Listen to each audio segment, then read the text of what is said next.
மக்களுக்கு வணக்கம். மழை வேற போகிறது.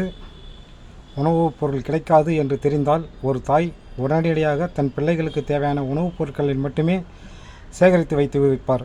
தந்தையும் அப்படித்தான் செய்வார். அது அந்த குடும்பத்தின் நிலைமை.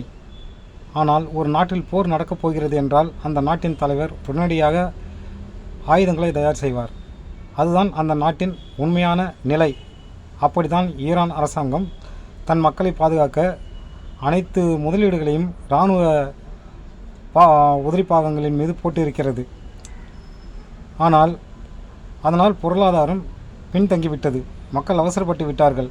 தன் அரசாங்கம் தன் மக்களை பாதுகாப்பதற்காகத்தான் அனைத்து ஆயுதங்களும் சேகரித்திருக்கிறது என்பதை மறந்துவிட்டு போராட்டத்தில் குதித்து விட்டார்கள். இது மிகப்பெரிய ஆபத்தான நிலைமைக்கு சென்று கொண்டிருக்கிறது. ஆனால் கண்டிப்பாக போர் வராது. உலகத்தில் எந்த நாடுகளிலும் போர் வராது. ஆனால்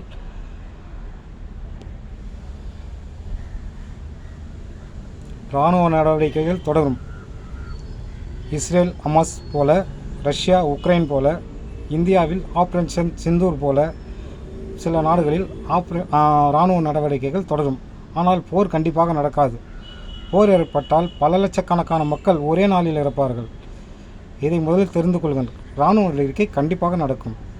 ஆனால் போர் நடக்காது. ஈரான் மக்கள் கவலைப்பட தேவையில்லை. அதற்குள் ஏதாவது ஒரு நல்ல வழி பிறக்கும். மக்கள் பயப்படாமல் இருங்கள். நன்றி, வணக்கம்.